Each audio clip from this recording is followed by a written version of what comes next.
Bonjour à toutes et bonjour à tous. Bienvenue dans ce podcast In Shape to Grow, être en forme pour bien grandir et particulièrement grandir en tant qu'entrepreneur. En effet, la vie d'entrepreneur est bien souvent faite de hauts et de bas et il faut garder le cap. Il faut maintenir l'endurance pour pouvoir relever les défis de la vie. Je vous propose de découvrir le parcours d'entrepreneurs, certains plus connus que d'autres, certains avec un succès de plusieurs années et d'autres en pleine ascension. Quels sont leurs secrets? Quelles sont les habitudes qu'elles ont mises en place pour profiter de cette expérience d'entrepreneur à son plein potentiel? C'est ce que je vous propose de découvrir à travers ces interviews afin de vous inspirer durant cette période ô combien difficile. Mon invité aujourd'hui est David Comblin, entrepreneur dans la remise en forme, coach sportif et coach en nutrition avec de nombreux projets en poche. Il se fait que j'ai rencontré David lors de sa reconversion, en tout cas le début de sa reconversion en 2016, alors que j'étais formateur pour sa certification en coaching sportif. Ensuite, nous sommes restés en contact et de fil en aiguille, j'ai eu l'occasion, la chance de pouvoir le coacher dans une période où il en avait besoin. C'est ainsi que j'ai découvert un homme avec énormément de potentiel qui n'avait pas peur du chemin qui restait à découvrir et avec un contact humain hors du commun.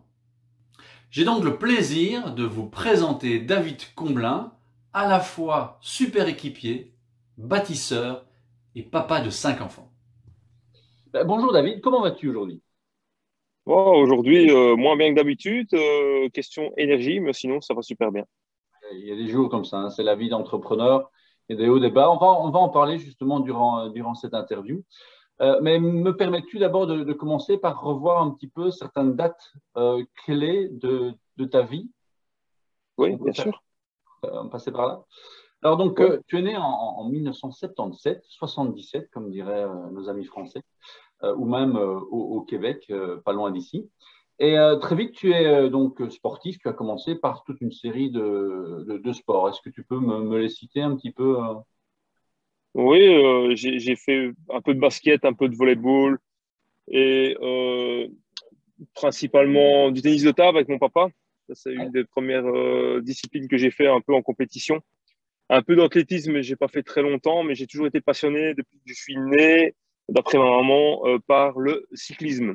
D'accord. Et donc, après tout ça, ben, j'ai commencé à faire du vélo en cyclotourisme avec mon papa. Et quand ils ont découvert qu'on pouvait faire la compétition, j'avais 13 ans. Et donc, à partir de l'âge de 13 ans, j'ai décidé de commencer la compétition cyclisme. Donc voilà, donc à l'âge de 11 ans, tu avais déjà touché un peu à tout au niveau du sport, mais c'est vraiment dans le cyclisme que tu t'es investi. Et comme tu disais, à 13 ans, en 1990, tu commences les compétitions. Et qu'est-ce qui t'a attiré dans la compétition, à côté de l'aspect sportif? Qu'est-ce qui t'attire dans la compétition? Qu'est-ce qui m'attire maintenant?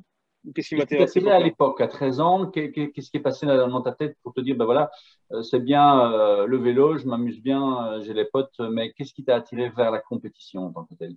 Alors, premièrement, j'avais pas de potes qui faisaient du vélo parce qu'on habitait dans une région en Belgique, dans le sud de la Belgique, dans laquelle ben, il y a pas beaucoup de gens qui faisaient du vélo. On était vraiment une très, très, très minorité. Et donc, dans mon village, il faut savoir qu'il n'y avait personne. D'ailleurs, plus tard, quand les copains sortaient en boîte ou en soirée de village, j'ai plutôt parlé comme ça, j'étais pas, soit j'y allais pas, ou soit j'étais pas convié parce que j'étais un peu l'extraterrestre euh, extérieur. Je peux dire ça comme ça, c'est comme ça que je me vois. Maintenant, qu'est-ce qui m'a tiré dans la compétition? Je sais pas trop en fait. Je sais pas t'expliquer. J'ai dès ma naissance et je voulais faire du vélo. Point. Ça m'attirait et je sais pas dire à cette époque-là ce qui me motivait. Après, j'étais super, super content à l'entraînement. J'ai aussi eu des hauts et des bas où j'ai pas envie d'aller. Sûrement fait des erreurs, comme beaucoup de sportifs ou anciens sportifs, et beaucoup de remises en question maintenant à l'âge de 43 ans. Mais j'avais envie d'aller le dimanche en course et ça me faisait plaisir. C'est ça. Donc, il y a cet état d'esprit de défi, finalement, de dépasser qui est là depuis longtemps. Et donc, en 1992, tu deviens vice-champion provincial. Entre-temps, un nez cassé, quelques chutes à vélo, mais visiblement, ça ne t'a jamais arrêté de continuer. Est-ce que tu te souviens en particulier d'un jour où, jeune ado, tu tombes, tu te fais mal? Alors, c'est jamais agréable, évidemment, Mais qu'est-ce qui t'a permis de remonter sur le vélo finalement? Alors, ma première chute, c'est marrant, on en parlait avant-hier avec un ami qui veut justement investir, qui a investi dans un vélo et qui veut utiliser des pédales automatiques. Et en fait, ma première chute est arrivée là. C'est-à-dire que j'ai chuté, j'ai dévié, j'ai touché la roue de quelqu'un, je suis arrivé dans le bas-côté, mon vélo passait au-dessus de moi et les pédales sont déclipsées tout de suite. La première réflexe, ça a été aussi le papa d'un pote qui est décédé malheureusement maintenant et qui m'a accompagné, qui m'a remis sur le vélo. Je ne me suis pas posé de questions en fait. D'accord. Tu prends le départ, il faut aller jusqu'à la ligne d'arrivée, il faut y aller. Et mon but, quand je suis remonté sur le vélo, c'est comme beaucoup de monde qui s'intéresse au cyclisme, quand on regarde les coureurs sur le Tour de France, sur autre courses qui tombent, à moins qu'ils aient vraiment quelque chose de cassé, qu'est-ce qu'ils font? Ils remontent sur le vélo, ils se posent pas de questions, ils y vont. Et en fait, on est en mode, me pose pas de questions. Et en fait, on en parlera plus tard, David, mais en fait, on est en train de me remettre en question encore là maintenant, parce qu'en fait, le truc qu'il faut faire, c'est, on est dans le mode, on y va.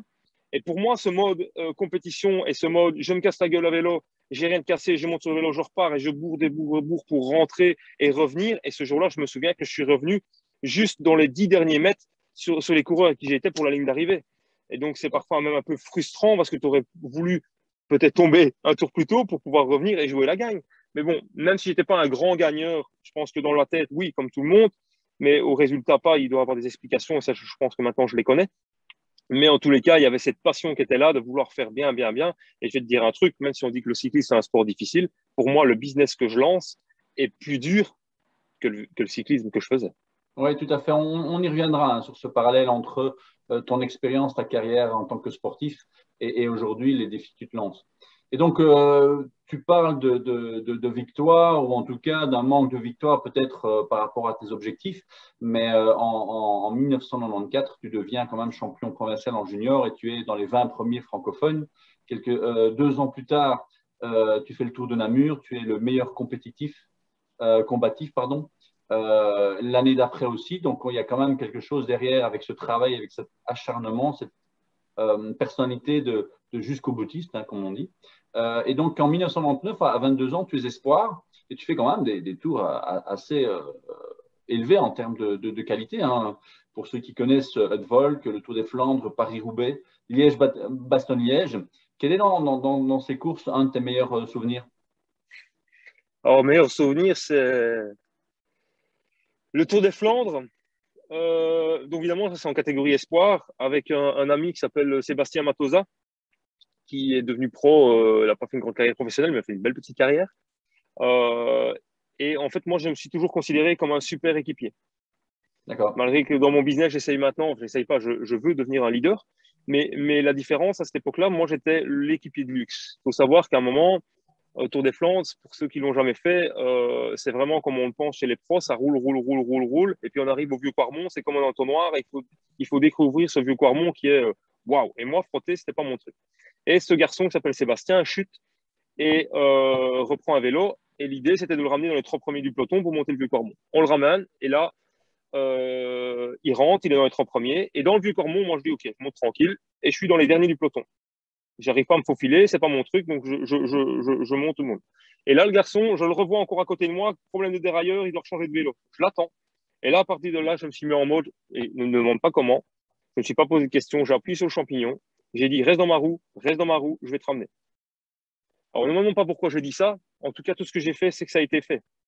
Et à un moment, j'ai vraiment avoir eu l'impression, un peu comme des mecs qui roulent pour des leaders sur les tours, comme pour l'instant le Tour d'Espagne. Nous avons, ceux qui regardent le Tour d'Espagne, il y a quand même un jeune Estonien, enfin jeune pour le cyclisme, il n'est plus si jeune, mais il est quand même plus jeune que moi, Estonien qui a le maillot de leader et qui fait partie de l'équipe wallonne. Donc ça, c'est quand même très, très beau à voir. Et le fait de rouler pour un leader, pour quelqu'un, et de devoir se mettre à la cravache pour lui, waouh, moi, j'ai donné tout. Et tu dois savoir un truc, je revenais sur des groupes, j'avais l'impression d'être une moto, mais d'être une moto incroyable. Et je lui disais, reste dans ma roue. On revenait sur des groupes de 10-15 hommes. Je passais devant ces 10-15 hommes, je mettais la patate sans attaquer en roulant. Je mettais tout le monde dehors et puis je rentrais. Et puis je rentrais. Et puis à un moment, qu'est-ce qu'on voit? Toutes les voitures, on voit le peloton. Et là, je le ramène. Et là, qu'est-ce qui se passe? Lui, il rentre. Moi, je crève. L'équipe, à ce jour-là, avec que des dépannages. Ils ont mis du temps à me dépanner. J'ai pas su rentrer. Et puis voilà, la course est terminée pour moi. Mais c'était le bonheur d'avoir pu réaliser ça. C'est ça. Parce que, effectivement, moi, je n'y connais pas grand-chose en vélo. Tu parles de leaders, c'est ceux qui, effectivement, sont en tête d'équipe et qui, éventuellement, jouent la victoire.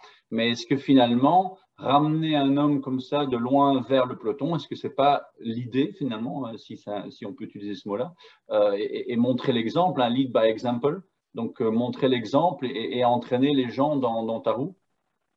Si, c'est ça, ouais. Ouais. On y reviendra. Donc, en 2000, tu as 23 ans, tu fais le tour de la Somme. Et puis, finalement, entre 2000 et 2016, finalement, tu raccroches ton vélo, tu pars dans un autre état d'esprit? Alors, alors, l'autre état d'esprit, c'est un peu la vie qui a fait les choses. C'est ouais, la vie, tout simplement, le boulot. J'ai encore couru un petit peu dans des plus petites équipes. J'ai pas couru dans des très grandes équipes, mais à cette époque-là, c'était l'équipe qui s'appelle le Pesant Club Liégeois, qui est une des meilleures équipes francophones, à cette époque en tout cas. On n'était pas avec les structures comme maintenant. Donc, on n'avait pas tout, comme certains ont des petits salaires et tous, c'est presque tous les mêmes vélos. Là, c'est pas le cas. Mais en tout cas, on s'amusait super bien. Pour faire une anecdote sur le Tour de la Somme, c'était quand même dans une année où j'étais déjà en dilettante. Donc, j'avais commencé à décider d'aller travailler. Et l'équipe dans laquelle j'étais, c'était toujours le Pesant Club Liégeois, m'ont dit, écoute, on veut bien te prendre. Au Tour de la Somme, il nous manque un homme. Donc, entre guillemets, faire le bouche-trou. Et il faut savoir que cette année-là, je m'entraînais moins. Et en fait, on en revient à ça. Hein. Et ben, ça a été une pourquoi je l'ai mis sur mon document, parce que le Tour de la Somme, pour moi, est un souvenir incroyable. C'est-à-dire qu'il y avait 3 jours de course, mais 4 étapes. Première étape, 170 bornes. 2 étapes, 200 bornes. Je suis lâché aux 2 premières étapes, mais toujours dans les délais. Des gars de l'équipe étaient déjà lâchés et hors délai. Samedi, dimanche matin, 80 bornes. Premier tour de 40 bornes, je suis lâché. Je reviens grâce à un Wallon, pro, qui me ramène, parce que lui, il avait eu un problème mécanique, et qui me dit, viens, gamin. J'étais encore un gamin, ouais. Viens, gamin, je vais te ramener. Bon, je fais, bon, ok, ça va. Je le mets dans sa roue, il me ramène, on rentre dans le peloton. Et il y avait mon meilleur ami qui roulait chez les pros, qui avait justement gagné l'étape d'hier, qui a d'ailleurs été dans le futur champion de Belgique professionnel. Et ce garçon me dit, écoute, reste dans les 5 premiers pour ne plus te faire lâcher. Alors moi, j'écoute. On me donne un conseil, j'écoute. Hop, je vais dans les 5 premiers. Et qu'est-ce qui se passe? Je suis pas sprinter, mais chicane. Tac, tac, tac, tac. Et on arrive à l'arrivée. Et j'arrive à l'arrivée, je fais dans les 3, 4, 5 premiers du peloton. Mais en fait, il faut savoir qu'il y avait 15 hommes. Non, je fais deuxième du peloton, je pense. Il y avait 15 hommes devant, quelque chose comme ça. Hein. Et je fais 17e de l'étape. Bravo. Et qu'est-ce que tu as? Il faut... Ouais, dis-moi. Et j'ai vu aussi les gars, donc moi, j'ai été lâché. Il y avait 2 tours de 40 bornes, j'étais lâché dans le premier tour, je suis revenu et je fais 17. Il faut que tu saches que j'ai vu des mecs s'accrocher aux voitures pour rentrer. Moi, je suis rentré à la pédale. Ouais. Je ne voulais pas rentrer autrement. Je voulais rentrer à la pédale. Et puis, j'ai eu ce résultat. L'après-midi, le coup de boost, après, je te laisserai, le coup de boost, c'est que l'après-midi, il y avait une étape de 77 bornes. Et je me souviens, le directeur sportif dire aux autres coureurs, écoutez, les gars, n'abandonnez pas, parce qu'il ne faut pas que David abandonne. Mais il n'avait rien compris, en fait. Moi, j'étais reboosté à 200 à l'heure. J'avais fait ça le matin. L'après-midi, moi, c'était du pain béni. Mais tu sais ce que j'ai fait? J'ai regardé toutes les côtes qu'il y avait. Pourtant, j'étais complètement fatigué. J'ai regardé toutes les côtes qu'il y avait. On avait 10, je m'en souviendrai comme hier. Et j'ai compté les côtes. Et chaque fois qu'on passait une côte, je faisais 1, 2. Et j'allais au bout. Et au final, je termine dans la fin du peloton, mais dans le peloton qui arrive pour la victoire. C'est ça. Et qu'on était 6 de l'équipe et on était 2 arrivés dans le peloton pour la victoire. Bien. Juste avec la hargne, juste avec le moral, et c'est tout. Et c'est ça que tu as tiré comme leçon. Donc, tu as 23 ans, tu es un peu en dilettante suite à une carrière, je dirais, espoir en cyclisme. Tu es à l'aube de ta carrière professionnelle, puisque tu as probablement à l'époque fait des choix. Et c'est ça que tu Ouais. as retenu, c'est effectivement. Le choix, c'est que mon père m'a laissé faire que du vélo. Et pendant 1 an, je pouvais le faire plus longtemps, mais j'ai préféré, en faisant partie d'une grande famille, en entendant mes parents parler d'argent, d'aller travailler. Et au final, le fait d'aller travailler m'a permis de relâcher mon esprit et de m'entraîner moins, mais d'être plus dynamique sur le sport. Et d'ailleurs, toi qui s'est occupé de moi un petit peu en nutrition, même plus qu'un petit peu, tu m'as apporté beaucoup, tu ne le sais peut-être pas, mais moi je le sais, et je te remercie. Ce qui se passe, c'est que maintenant je me rends compte, ce que tu m'as donné comme conseil, et si j'avais eu des conseils comme ça à l'époque, ou peut-être que je les ai eus, mais je ne les ai pas tiltés, c'est que j'étais un fou d'entraînement. Il faut savoir que c'était même pas à 18 ans, c'était à 17 ans. J'ai fait des entraînements comme des 4 heures de vélo en faisant 3 heures de voiture, en faisant 170 km en 4 heures. J'ai roulé dans le pare-choc de mon père à trouer le pare-choc. On y croit pas, mais c'était comme ça. J'ai fait des trucs de ouf. Tu pourrais faire du cirque. Mais ça m'a rien apporté question résultat. Mm.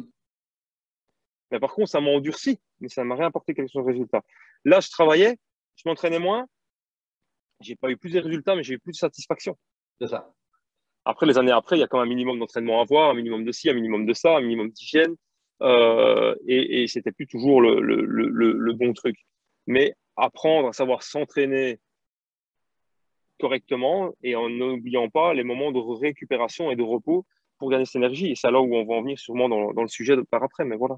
Tout à fait, exactement. Et donc pendant plusieurs années, donc pendant presque 15 ans, ben, tu es lancé dans ta carrière professionnelle. Et en 2016, donc à la veille de tes 40 ans, tu décides de faire une reconversion. Qu'est-ce qui se passe à ce moment-là? Pourquoi est-ce que, voilà, après une petite carrière dans le cyclisme, après une carrière et la fondation d'une famille, parce que en 2016, tu as combien d'enfants? En 2016, j'ai combien d'enfants? Bonne question. Ben c'est simple, la grande, elle a 14 ans, le grand, il a 13 ans. En 2016, ça fait 5 ans. Eh ben, j'en avais 4. Voilà. Donc c'était déjà alors papa avec 4 enfants, une carrière qui est lancée, un parcours Et ma déjà femme assez riche. et ma femme qui travaille pas. Voilà. Et donc, qu'est-ce qui te motive à finalement te lancer dans une reconversion qui, à 40 ans, effectivement, est un fameux défi. C'est un peu comme un liège-bastogne-liège. Ça ne se fait pas du jour au lendemain. Eh ben, tu me demanderais, choisis les Bastogne-Liège ou prépare-toi pour les Bastogne-Liège, prépare-toi pour une reconversion professionnelle. Si on me demande là le choix, là j'ai pas réfléchi à ça, mais on me demanderait la chose, je choisis les Bastogne-Liège. Plus facile? Plus facile. OK. Et donc, tu te reconvertis en coaching, c'est ça? En coaching Ouais. sportif, tout d'abord, et puis en coaching en nutrition. Qu'est-ce qui te Ok. motive à te lancer dans cette carrière? Alors, au début, il faut savoir que j'ai toujours fait les choses sans savoir vraiment pourquoi je les faisais, en ayant le feeling, en suivant mon instinct, en fait. Mon instinct, un peu comme un animal qui suit son instinct. Et c'est une chose incroyable. J'ai eu un parcours dans ma vie j'ai eu un moment où j'ai travaillé dans le bâtiment avec mon papa, où j'ai très bien apprécié parce que j'ai passé des bons moments. Et ça a été un moment aussi où ouais, j'étais employé dans ma vie, mais je travaillais déjà comme un indépendant. Et il y a eu des couacs. Enfin, on va les éviter ici, on n'est pas là pour ça. Et dans ces couacs, j'avais pas pris de vacances pendant X années et j'ai décidé de prendre 5 jours de vacances. Et quand je suis rentré, c'était les couacs étaient encore plus gros. J'évite plein de détails parce que ça sert à rien, sinon on en a pour 3 jours, même plus. Mais là, j'ai eu un déclic et je suis rentré le soir d'une réunion avec les ouvriers et j'ai dit à ma femme, écoute, on repart. On avait un commerce en plus avec mes parents dans les matériaux, toujours matériaux naturels et écologiques, parce on est fan de ça au départ. Et les valeurs de mon père, c'est ça. Et donc, on l'a fait. Je suis super content de l'expérience, parce que j'ai lancé un magasin de matériaux avec mes parents. Il faut savoir que j'avais 0 centime. Donc, me lancer dans un truc où j'ai 0 centime, ça ne me fait pas peur du moment où j'ai les choses qui vibrent en moi. J'y vais, je fonce. Après, c'est bien parfois d'écouter ou de prendre des gens autour de soi pour avoir des conseils, pour gagner du temps. Mais en tout cas, il vaut mieux foncer que rien faire. Ça, c'est mon avis. Et je me suis retrouvé dans une situation où vraiment très déçu à l'intérieur de moi-même, vraiment très mal. Toi, tu m'as connu dans un moment, je m'en souviendrai comme hier, tu m'as dit à la limite, David, tu es à la limite du burn-out. Et pour Mhm. moi, j'étais en reconversion professionnelle. Je fais, waouh, il me dit que je suis en burn-out. Mais il ne se rend pas compte, je suis en train d'avancer, j'ai des choses, je viens de plus loin que ce que où je suis. Et j'étais vraiment, à la limite, si je dois comparer à un immeuble, en général, dans un immeuble, il y a un sous-sol. Mais imaginons le sous-sol, il est à -10. J'étais à -10. Et quand je t'ai vu, on va dire que j'étais à 0. C'est ça, ouais, Mais toi, tu considérais peut-être que j'étais à -1 ou à 0, mais moi, j'étais à 0. Mais je venais de -10. tout à fait. Et j'ai décidé de repartir dans le sud avec mes parents et ma femme, et même en laissant un peu les enfants. Et au final, qu'est-ce qu'on a fait comme tout entrepreneur, malgré que j'étais employé, parce que je considérais que j'étais un entrepreneur, eh ben, au lieu de prendre une semaine pour moi et une semaine pour mes parents, eh ben, au final, ma femme et moi, on a pris 3 jours, même pas. 2 jours sur place. On devait partir le lundi, on est parti le mercredi, on devait revenir le dimanche, on est revenu le vendredi. Et donc, on a quand même passé un moment de déconnexion. Et j'ai dit à ma femme là-bas, je vais trouver quelque chose. Mais il faut savoir que des années avant, j'étais déjà tombé sur un site. Enfin, je ne vais pas faire de la pub, je ne sais pas si je peux. C'était le site de mon ami Bruno, qui est Body Concept Training. Et j'avais déjà tilté avec ça. Ça veut dire que ça faisait déjà un ancrage. Il faut savoir que dans le passé, j'ai travaillé un peu dans le fitness grâce à un ami. Et j'ai donné des cours de RPM, de spinning. Et j'ai coaché indirectement des amis qui voulaient devenir militaires, par exemple, paracommando. C'est ça. Et la première chose que j'ai fait, je me souviens, cet ami-là, il s'appelle Sabri, et je l'ai coaché mentalement. Et si on veut savoir vraiment, Physiquement, il n'était pas prêt. La première chose que j'ai fait sur un mois de temps, il n'y avait qu'une chose à faire. C'est le mettre en confiance avec lui-même. Mhm. Et c'est vraiment la chose la plus importante que j'ai fait. Et il a fait quoi? Il a réussi son examen. Ça marche pas avec tout le monde, mais lui, ça a fonctionné. Et c'était un truc de ouf. Et là, j'ai eu plein de livres de développement personnel. Donc, il y avait déjà des signes qui venaient dans ma vie, mais que je comprenais pas. Et là, j'ai été sur ce salon dans le sud de la France, qui est un salon du vélo, enfin peu importe. Et j'ai découvert une petite fiche. Et le soir, quand je suis rentré à l'appartement, j'ai dit à ma femme, je vais faire ça. Et ça n'a rien à voir avec le personal training. Ça a à voir pour devenir coach VTT en montagne. C'est ça, oui, je m'en souviens. Et Bibi, qu'est-ce qu'il a fait? Il y avait un examen de passage, un examen d'entrée. Il faut aller faire un test à vélo. Vélo, ça me convient, à vélo. Très bien. Bibi, il est pas entraîné. Mais il va quand même. Je vais directement à la guerre. J'ai pas d'armes, mais j'y vais quand même. Et voilà, je me suis remis en question aussi parce que je me suis retrouvé comme un gamin avec des gens que je connais pas. Il faut savoir qu'à cette époque-là, voir du monde, beaucoup de gens n'arrivent pas à me croire, mais c'est comme ça, voir du monde et voir des gens autour de moi, c'était pas le truc que j'adorais. Je me suis même un peu enfermé dans ma chambre d'étudiant parce qu'on dormait dans les chambres d'étudiants. Le matin, je me suis pas levé pour aller déjeuner avec les gens parce que j'avais pas envie de voir le monde. Je n'osais pas aller vers les personnes parce que j'étais un peu, j'étais pas bien, c'est simple, j'étais pas bien, mais je le faisais quand même. Il y avait un premier parcours d'obstacles que j'ai raté d'un point.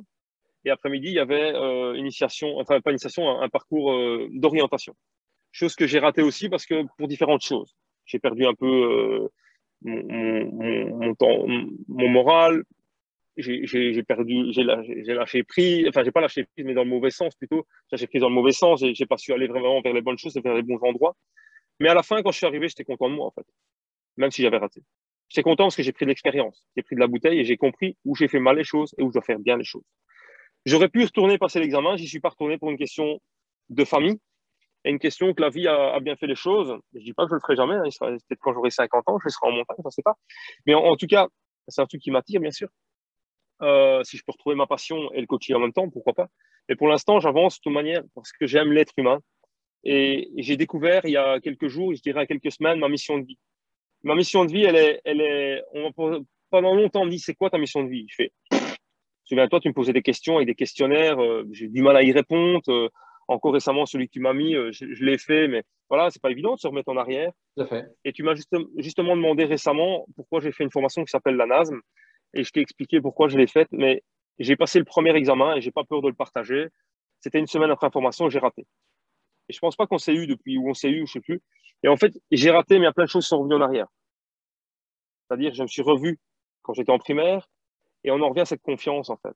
Je vais vraiment mettre le point à l'accent sur cette confiance. Et quand j'étais en cinquième primaire, je devais doubler ma cinquième primaire.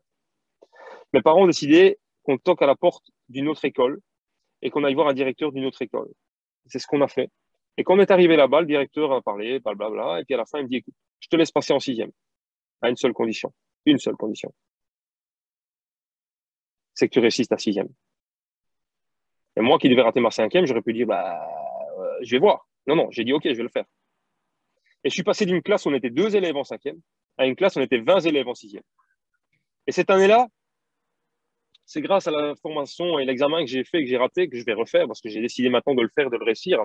Je ferai tout en sorte. Si je dois le faire 3 fois, je le ferai 3 fois. Je suis pas un mec scolaire. Pourquoi je te dis que c'est plus facile de faire Liège-Bastogne-Liège? Il est simple, en fait, ce Liège-Bastogne-Liège. C'est que pour moi, en fait, je maîtrise le vélo. Maintenant, je connais les choses. Si je dois faire un Liège-Bastogne-Liège, je ne vais pas te dire que je vais le faire pour le gagner, mais je vais le faire, je vais bien le faire. Parce que Ouais, je sais ce que je dois faire pour le faire. Et donc, pour moi, c'est facile, parce que c'est acquis, les connaissances.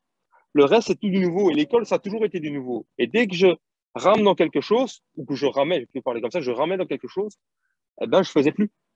mhm. Ou je faisais pas parce que je sais pas ce que je dois faire. Et cette année-là, en sixième primaire, c'était incroyable. J'ai lu, chose que je déteste faire quand je vois tous les livres que tu as derrière toi, je fais waouh! Moi, j'en ai même pas un dixième et je crois même pas que j'ai lu le dixième de ce dixième que j'ai. J'ai eu des trucs incroyables et tout s'est très bien passé. L'année s'est super bien passée, c'était fabuleux. Et j'ai réussi ma sixième. Deuxième anecdote de l'école, et après je reviendrai sur ce que tu me dis. Deuxième anecdote de l'école, en deuxième rénové, je rate mon examen de néerlandais. J'ai pas peur de le partager. 0,8 sur 20. Ça C'est t'a pas raté, marqué. ça. Si, ça m'a marqué, bien sûr. Et d'ailleurs, ça me freine encore dans les langues pour l'instant. Je voudrais apprendre l'anglais, ça me freine. Mais c'est pas grave, je vais faire évoluer les choses. Et grâce aux dernières formations que j'ai faites, je veux apprendre un jour l'anglais. Ça se fera, pas tout de suite, mais ça se fera. Et là, j'ai suivi les cours avec une prof pendant les congés. En même pas un mois, elle me fait revoir le néerlandais d'une année et je réussis avec 15 sur 20. Et là où j'en ai retiré les conclusions, c'est que David ici, d'accord, je suis dans le coaching, mais David ici, il a toujours besoin de se faire coacher. Et quand on dit, toi, tu es dans le développement personnel comme moi, on dit toujours, oui, il faut savoir encore se faire coacher. Et des gens disent, ouais, mais ils font ce qu'ils veulent. Moi, je peux te garantir un truc, je suis le mec comme ça. Et il y a une semaine de temps, j'ai eu une conversation avec une personne à qui j'inviterai de regarder le podcast, comme ça, il verra de quoi que sa conversation a bien travaillé. Mais Très ce bien. garçon a compris, et d'ailleurs, c'est l'associé de mon ami médecin, ce garçon a compris qui j'étais et comment je fonctionnais. Et j'ai fait, waouh, pour une fois qu'il y a un mec qui comprend. Je vais te dire un truc, David. Si demain, il y a un mec, que ce soit la personne à qui j'ai parlé il y a une semaine, ou quelqu'un d'autre qui comprend ça et qui se dit, OK, moi, je vais m'occuper de David comme un manager, je vais encore plus cartonner. Mais là où je me remets en question, c'est que je sais une chose. C'est la première personne qui le veut, c'est moi-même. Première personne qui peut m'aider, c'est moi-même. Je peux me faire accompagner, avoir les conseils des autres, mais si je ne m'y mets pas moi-même, je ne ferai jamais rien. Et si moi, j'y crois pas tout seul à moi, et c'est ça ma mission de vie. Ma mission de vie, c'est d'accompagner les personnes. Et d'ailleurs, j'ai un projet, et j'espère qu'il aboutira, parce que pourquoi je dis j'espère? Parce que je ne veux pas être tout seul à le faire, et je veux le faire avec quelqu'un, parce que tout seul, je ne sais pas tout faire. C'est on veut créer une communauté, ou un groupe, ou un club, on ne sait pas encore comment on va l'appeler, d'accord, sur la santé. Après, c'est vague la santé, parce que tout le monde parle de la santé. Moi, je parle de la santé générale. La santé générale, c'est la propre personne. C'est-à-dire, quand je parle de la santé, c'est ce que je viens d'expliquer ici avec la motivation et le moral qu'on a dans la tête, de dire, OK, quand quelqu'un est super, croit vraiment en ses capacités à 200%, il est capable de tout. Il y a une semaine, je suis tombé sur une dame qui me dit, ouais, David, j'ai encore ça, la fibromyalgie, j'ai ci, j'ai ça. Je te le cache pas, David, cette personne, je la connais depuis des années. Je lui ai dit, écoute, si tu veux, je suis là, on peut en discuter. Ma porte est pas loin, j'habite pas loin de chez toi, tu viens quand tu veux. Mais ce jour-là, je n'ai pas insisté dans la conversation parce que ça a abouti dans un cul-de-sac. Parce que cette personne n'est pas ouverte à vouloir vraiment aller bien. Et la première chose qu'il faut faire, c'est déjà, premièrement, à vouloir aller bien. Hier, j'ai rencontré une personne en salle qui me disait, je veux aller bien. Et il faut que tu saches un truc, c'est que cette personne, c'est son premier rendez-vous en salle. Elle est juste venue tester la salle. Et à un moment, elle me regarde, elle fait, je peux pleurer? Je fais, ouais, vas-y. Et en fait, voilà, elle a pleuré. Vous savez pourquoi? Parce qu'elle était assise sur une machine et elle ne savait pas faire le travail avec les quadriceps. Elle ne savait pas Ouais. faire ce mouvement avec les jambes. Pourtant, elle marche, mais elle avait un problème avec la jambe gauche. Et elle se démolissait en disant, mais j'arriverai jamais. Je fais tranquille. Alors, je l'ai rassurée. Elle a un potentiel énorme en elle. Et je passe plus mon temps à freiner des personnes comme elle, comme toi, tu m'as freiné, au fait. Et donc, Parfait, ben, il y je a, te remercie aussi. effectivement, hein, il y a beaucoup de parallèles un petit peu dans ce que dans ce que tu expliques et la relation de coaching qu'on a eue. Et je pense que, comme tu le dis, hein, il faut que la personne soit prête. Et en tant que coach, on est là à certains moments et on ne se rend pas toujours compte de l'impact que l'on peut avoir sur une personne qui finalement va germer, hein, petit à petit. Et finalement, la personne, un jour, ben, en appliquant certains de tes conseils ou en se rappelant ce que tu lui proposais, ben, va finalement passer à l'action. Et ça, c'est quelque chose qui est assez incroyable dans le métier de coach, qui aujourd'hui, je pense personnellement qu'il a énormément d'avenir. On a besoin de se soutenir. Et comme tu le dis, on n'a jamais assez de, d'opportunités justement pour se faire aider. Et finalement, à l'image du cyclisme, hein, que tu as vécu, parfois on est dans le peloton et on se fait prendre un peu par l'énergie du groupe, mais parfois on est en arrière et c'est justement l'une ou l'autre personne qui va croire en toi, mais toi aussi tu dois y croire. Parce que si C'est ça. tu sers de super équipier à quelqu'un et que le gars il se dit oui, non, mais t'inquiète, vas-y, parce que moi j'en peux plus, ben, ça marche pas. Donc là, dans cette dynamique, effectivement, il y a un élément qui est très très important, c'est qu'il faut pouvoir respecter en fait ben, le rythme à laquelle la personne va, mais on peut toujours venir le motiver, l'encourager, l'aspirer vers l'avant. Et c'est pour ça que tout à l'heure, on prenait cette métaphore du super équipier qui finalement dans ce moment-là, c'est un leader. Il va Tout peut-être à pas fait. gagner la course, mais il va être le leader d'une personne et il va pouvoir l'inspirer.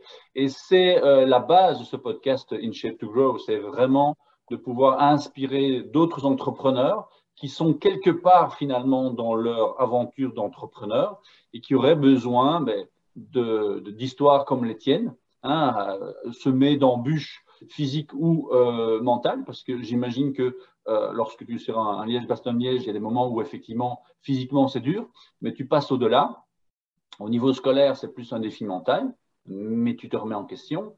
Et donc, c'est ça qui, effectivement, peut inspirer d'autres entrepreneurs. Et on va faire le lien dans un instant avec, effectivement, ce que tu mets aujourd'hui en place pour poursuivre cette aventure. Parce qu'on en a discuté avant cette interview, tu as encore énormément de projets, d'excellents projets. Et donc, si je reviens un petit peu dans ton histoire, en 2016, tu te reconvertis, en tout cas, tu te formes pour cette reconversion. Hein, j'ai eu l'occasion effectivement de participer à cette reconversion et donc j'ai pu voir ton évolution qui me semble être vraiment un bel exemple. En 2017, tu deviens indépendant complémentaire, mais quelques mois après, tu fais le grand saut et tu deviens indépendant complet. Donc depuis 2018, hein, tu es personal trainer, coach en nutrition. Et aujourd'hui, finalement, tu es passé, suite à notre dernière conversation, tu es vraiment passé du coach en nutrition ou du coach physique à vraiment un entrepreneur parce que tu as d'autres casquettes. Est-ce que tu peux un peu nous parler de ces autres projets? Tu m'as parlé d'une collaboration avec le docteur Mouton que tu as probablement rencontré durant ta carrière de cycliste, puisque docteur Mouton a été une sommité au niveau de la de la médecine du sport. Aujourd'hui, il est dans la médecine fonctionnelle. Quel est ton rôle avec lui? Comment est venue finalement cette collaboration amicale? Alors, cette collaboration amicale, ce qui est assez intéressant pour vraiment revenir sur l'histoire en amont, et qu'il faut toujours croire en ses rêves, j'avais pas encore coaché ma première coachée. Enfin, je dis première coachée parce que justement, c'est une dame que j'ai coachée en premier. Et je me souviens être dans le sud de la France sur une terrasse en décembre avec le soleil et manger à la terrasse en décembre, c'est génial quand même ça. Et dire à ma femme, écoute chérie, un jour je bosserai avec le docteur Mouton. Va savoir pourquoi j'ai dit ça. J'en sais strictement rien, mais il faut savoir qu'effectivement, je le connais depuis plus de 20 ans. Et toute sa vie, moi, je l'ai toujours supporté, cette personne. Supporter dans le sens être supporter, hein, d'accord, Ouais. pas supporter, voilà. Supporter en étant supporter parce que j'ai apprécié, j'ai aimé, et voilà, on a fait des choses ensemble. J'ai des anecdotes quand j'étais cycliste. Pourtant, j'étais qui pour faire ça? Où il a eu la passion de régler les vélos pour les personnes, et il réglait mon vélo et puis il m'a ramené chez mon grand-père. Et il y a des gens qui le critiquaient à l'époque, comme beaucoup de monde, quand des gens travaillent, on critique souvent. Et moi, je l'ai vu dans sa voiture en train de dicter des prises de sang et j'ai même pas su parler. J'étais tout comme un gosse en train de dire waouh, je passe 40 minutes dans la voiture avec le docteur Mouton qui me ramène chez mon grand-père. Et quoi? Non, j'ai pas su parler avec parce qu'il était en train sur le dictaphone en train de dicter les prises de sang pour le secrétaire le lendemain. Ça, c'est la petite anecdote avec Georges. Et puis, pendant le Covid, j'ai écrit à Georges, on s'écrit tous les ans pour les anniversaires, pour les vœux. On est resté en contact, en lien, garder le lien avec les personnes, on m'a toujours dit. Au final, inconsciemment, je l'ai fait. Et puis un jour, je dis à Georges, est-ce que je peux te parler? Oui. Et pendant le premier confinement, on est en ligne ensemble. Et il faut savoir que j'avais été lui dire bonjour quelques mois avant le premier confinement, marcher avec une amie, parce qu'on allait faire un networking au Luxembourg. Donc je lui demande, est-ce que je peux te rencontrer? Est-ce que je peux te revoir? On va aller faire une marche. Il me dit, ouais, on va aller faire une marche et tout. Et j'ai encore découvert cette personne qui était incroyable parce que c'est une machine, c'est une encyclopédie, mais dans tout, en fait. Il me montrait les champignons. Il m'a mis attentif parce que j'étais pas attentif aux petits champignons qui traînaient dans l'herbe et il me dit, hey, tu vois pas clair. Ok, mais donc je me dis, ah oui, effectivement, ouvre tes yeux, regarde un petit peu. Je sais pas dire les noms comme il est dit, mais c'était fantastique. Et même mon ami m'a dit, David, on va pas au networking. On reste avec Georges. Non, mais je fais, écoute, si c'est prévu, on fait quoi? On y va. Moi, c'est comme ça, quand c'est prévu, c'est prévu.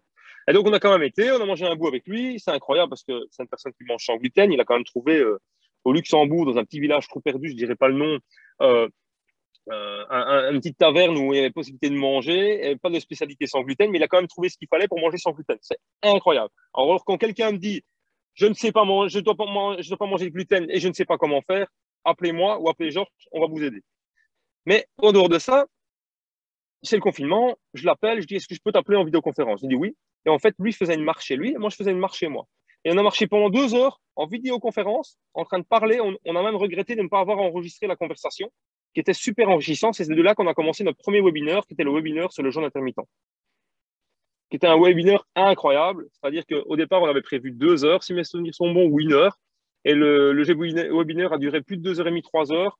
Et les personnes ne voulaient pas décrocher. Parce qu'à un moment, on a dû couper, sinon ça ne décrochait pas. Et donc, c'était génial. Et c'est de là à commencer ces vidéos qui fait toutes les semaines sur différents sujets. Je trouve ça vraiment très, très, très enrichissant. Et puis, il m'a proposé d'en organiser un deuxième. Et puis un jour, il m'a dit, écoute, bah voilà, tu es mon responsable webinaire, sans plus. Voilà. Et puis, moi, je m'intéresse toujours à sa médecine. Et on va pas rentrer dans les détails parce que tu la connais un petit peu, mais j'ai décidé de m'intéresser à ce que j'appelle la prise de sang GPS, la prise de sang génétique, pour savoir un peu dans quelle direction réellement tu dois manger. Ça, c'est un truc en or, je trouve, vraiment, vraiment très impressionnant. Et là, on a été plus loin. On a discuté ensemble, on s'est revus, on a été remarcher ensemble, des idées ensemble, des idées communes. Je le considère vraiment presque comme un deuxième père. C'est un truc de fou parce que c'est vraiment une personne très, très, très incroyable. Et puis, au fur et à mesure des aiguilles, j'ai envoyé ma belle-mère pour voir un petit peu parce qu'elle n'était pas bien, elle avait des problèmes de santé. Et je savais qu'ils étaient très efficaces. Mais là, ils ont vraiment été très, très, très, très efficaces.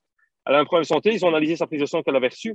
Ils ont directement trouvé un rendez-vous le lendemain pour analyser encore mieux ses résultats et voir avec elle qu'est-ce qu'on pouvait mettre en place pour qu'elle aille mieux. Il faut savoir que c'est une personne fibromyalgie, a pris des médicaments comme la cortisone, a pris des médicaments comme la morphine, a pris jusqu'à 30 médicaments, problème de thyroïde, enfin la totale. Et moi, personnellement, en tant que coach nutrition, enfin, tu nous l'as toujours dit, il faut garder sa place. Et c'est un style de personne comme ça, il doit aller chez le médecin. Et chez un médecin fonctionnel, je dirais que tout le monde devrait au minimum y aller une fois dans sa vie. Ça, c'est mon avis. Mais alors, les choses sont mises petit par petit en place. Et moi, tu sais comment je suis, j'adore donner et je ne calcule pas ce que je donne pour recevoir. Et je ne le fais pas dans l'optique de gagner ma vie avec ce que je fais avec Georges. Je me suis juste rendu compte, ça me donnait une crédibilité. Et eux sont même, à la limite, c'est même eux qui me boostent en disant, mais David, tu dois profiter de ce qu'on fait ensemble pour que ton business, il tourne aussi. Fais une vidéo, David, fais pas la vidéo, fais ci, fais ça. Entre-temps, voilà, ils ont décidé, comme je monte, je sais pas si tu as vu, je vais gravir le Kilimandjaro ici. Tout à fait. Je pensais effectivement revenir sur Voilà. ce fabuleux projet. Voilà. Oui, tout à fait. Et donc, ils ont décidé de me suivre pour m'offrir un peu le suivi et de m'offrir le suivi médical pour voir un peu où j'en suis et mettre les choses en place. Donc, c'est sympa. Mais entre-temps, j'ai envoyé plein de coachés. Entre-temps, j'ai eu plein de connaissances. Entre-temps, j'ai envoyé une collègue qui est devenue une sœur, je dirais, qui fait partie du même groupe que moi. Certains la reconnaîtront. D'ailleurs, elle a tourné des films pour toi, je pense. Et cette personne, elle a été chez lui pour voir un peu comment elle se sentait. Elle suit les conseils, elle est super satisfaite. Elle a envoyé plus de 10 personnes qui sont super satisfaites. Et donc maintenant, on a aussi un projet commun pour vraiment avoir un travail commun.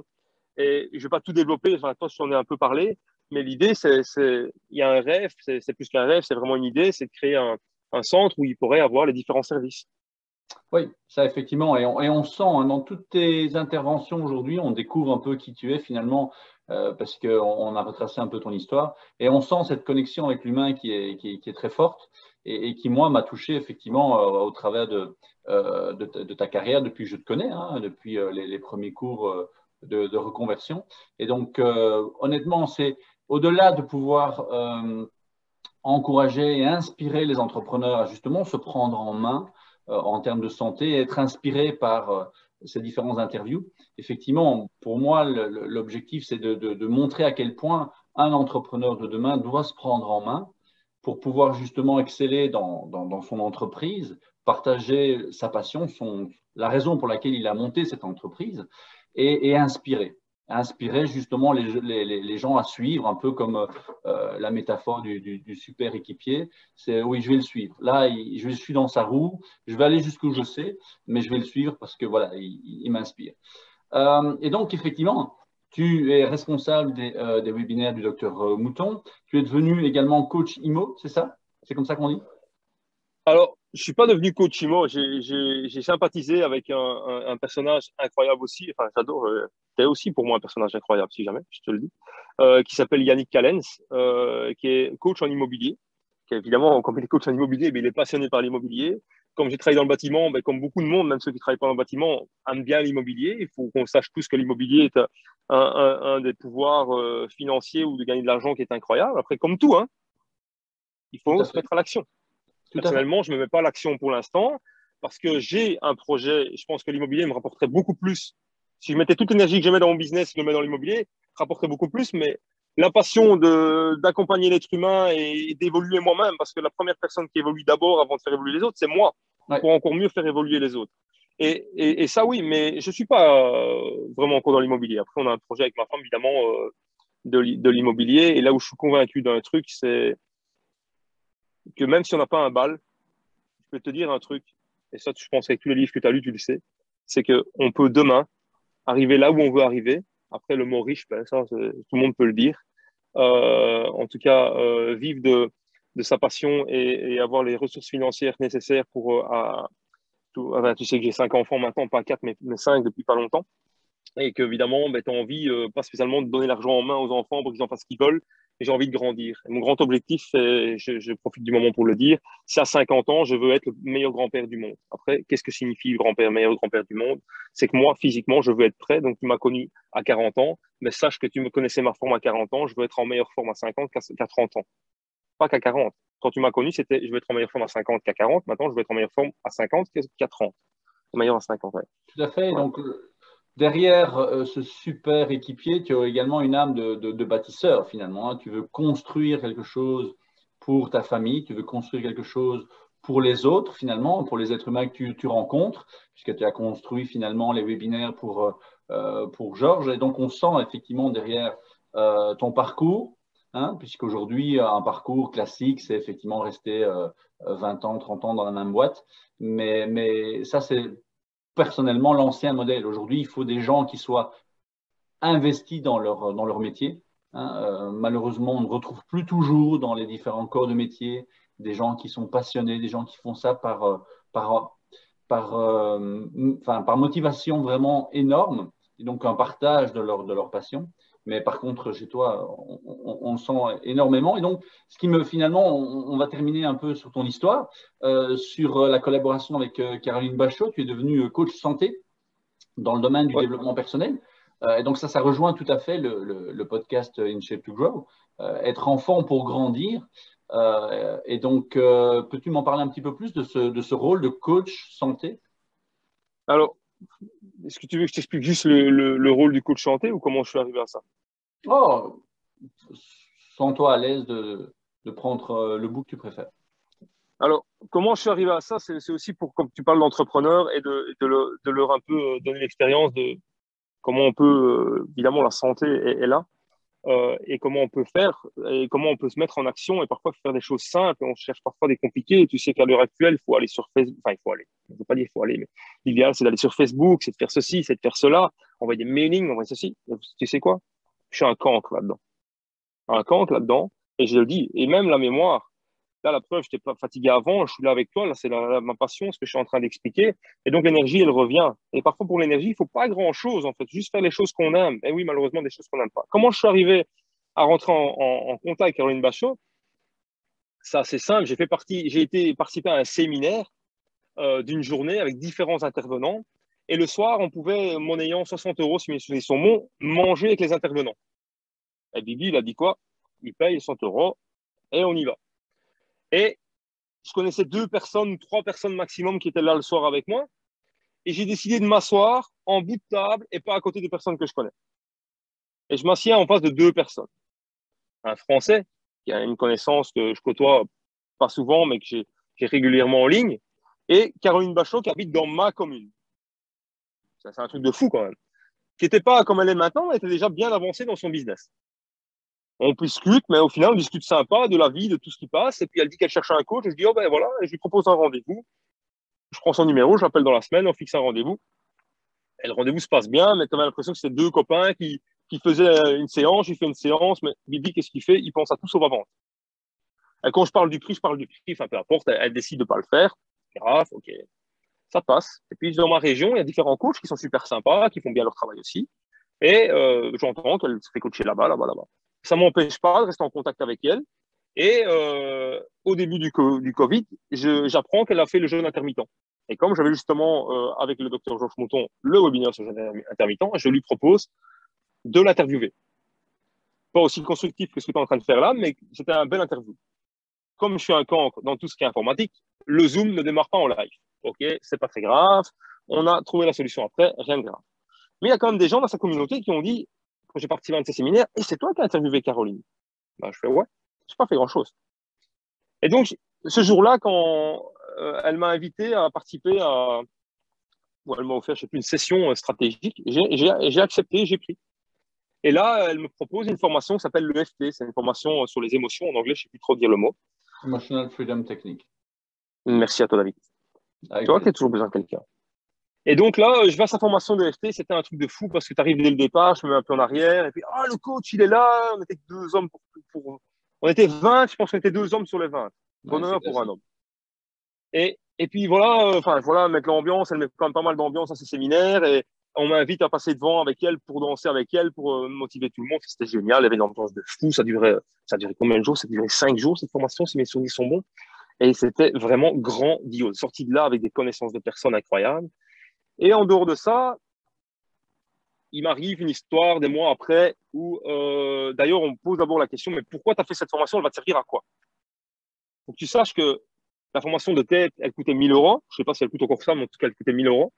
Et j'avais encore de nouveau 0 centime pour le faire. Et je l'ai fait. Et c'était dans le moment du Covid où mon compte était en négatif. Et je l'ai fait. Et tu sais quoi? Voilà où j'en suis maintenant. C'est que je travaille avec elle.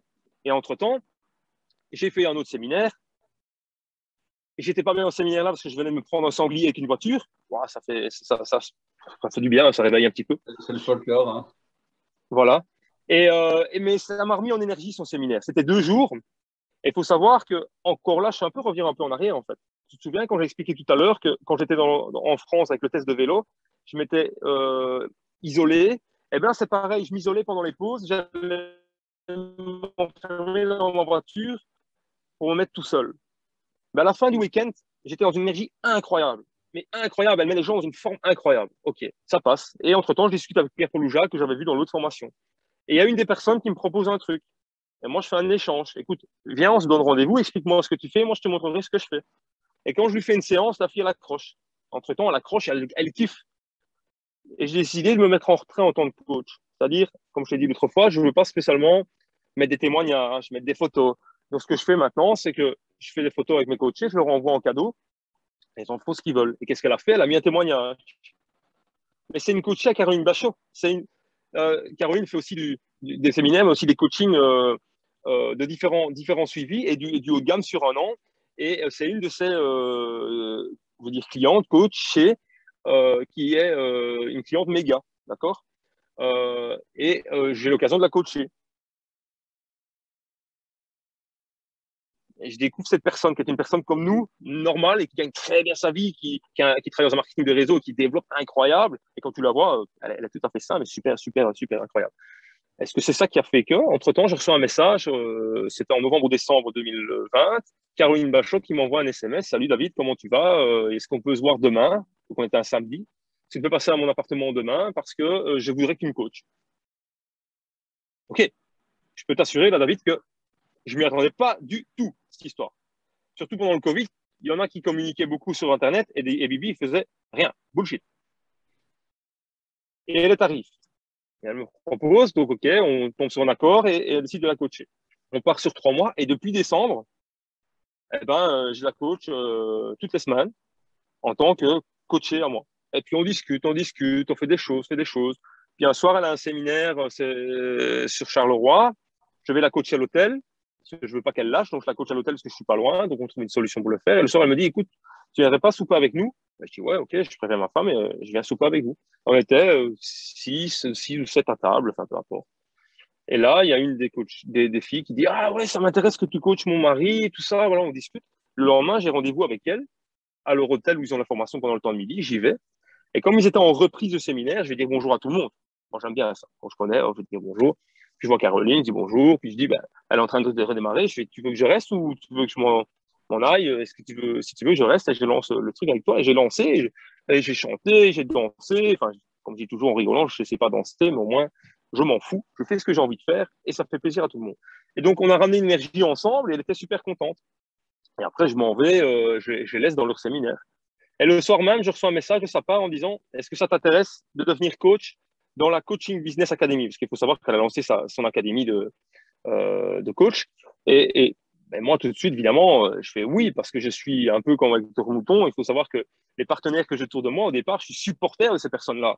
Je suis vraiment passionné par ces personnes parce que elles ou ils m'inspirent d'une manière ou d'une autre. Et il y a aussi d'autres personnes qui m'inspirent, mais je veux dire, j'ai peut-être eu plus d'affinité avec ces personnes-là et qui fait que j'ai ces relations qui sont devenues un peu copains et qui font quelque chose de très, très humain, je dirais. Et quand on m'a proposé, j'ai dit oui tout de suite.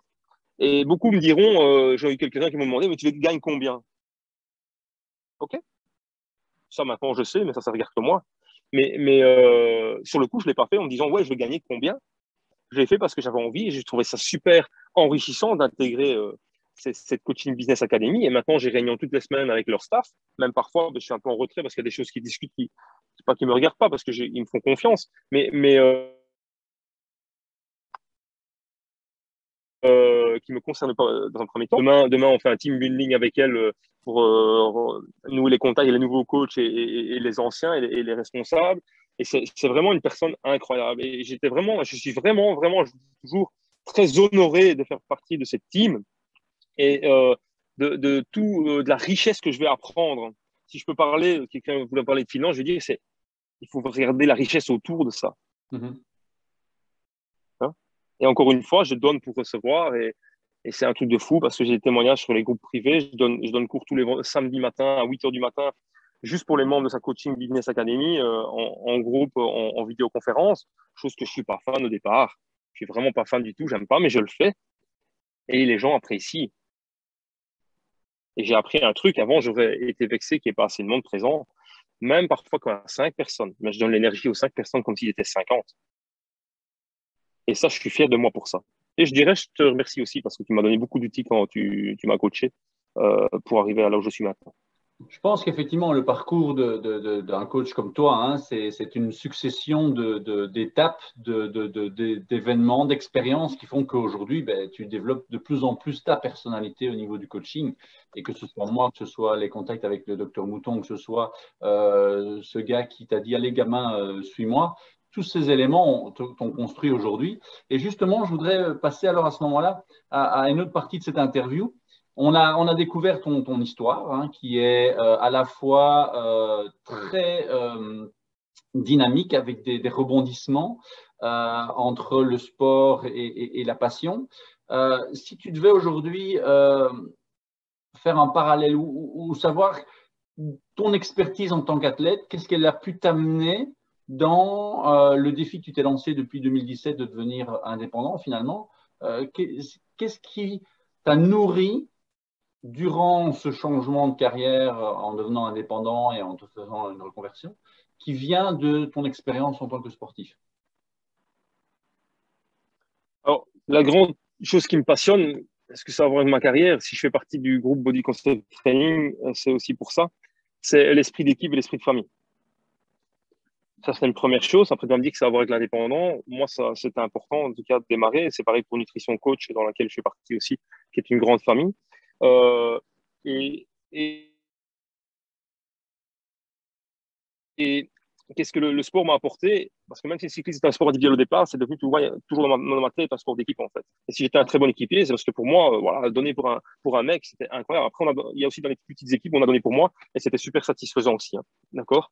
Mais comment je vais dire, qu'est-ce que le cyclisme m'a apporté ou qu'est-ce que le sport m'a apporté? C'est persévérer. Persévérer, de faire les choses, de travailler pour les choses. Et comme je te dis, pour moi, c'était plus facile de faire du cyclisme que de faire ce que je fais là maintenant.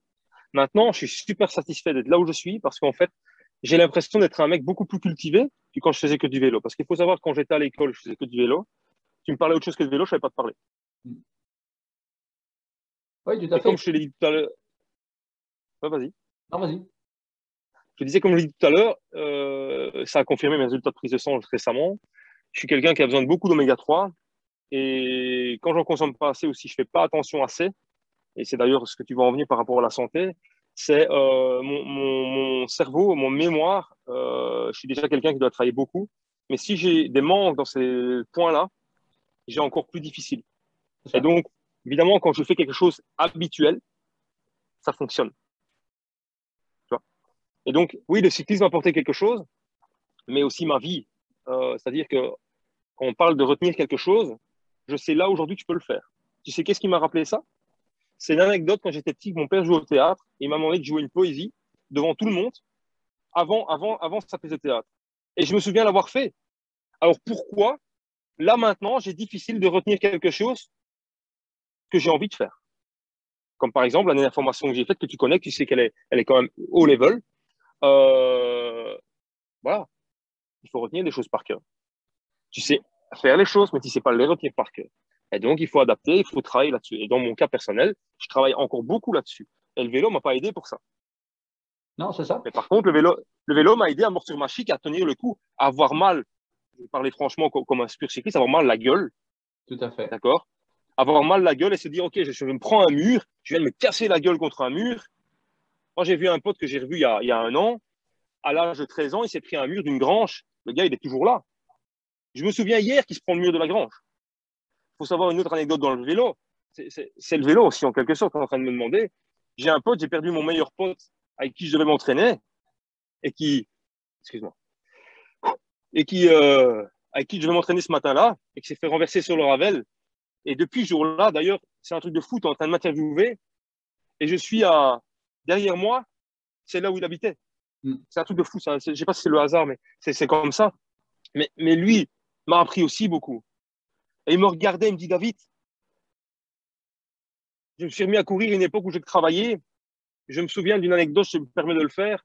J'étais à un rendez-vous, j'étais commercial, j'étais à un rendez-vous à 6 heures, à 1 heure de route, à 5 heures. Et à 6 heures, il y avait une course qui commençait à 10 minutes de chez moi. J'ai tracé comme un fou, je demandais à ma maman de préparer toutes mes affaires et j'ai pris le départ de la course. Tu sais ce que j'ai fait? J'ai chargé mes poches de bouffe, chargé mes bidons de boisson et dès le départ est parti, j'ai attaqué. Tac, ciao. Et je suis parti tout seul. On est revenu sur moi, on est reparti,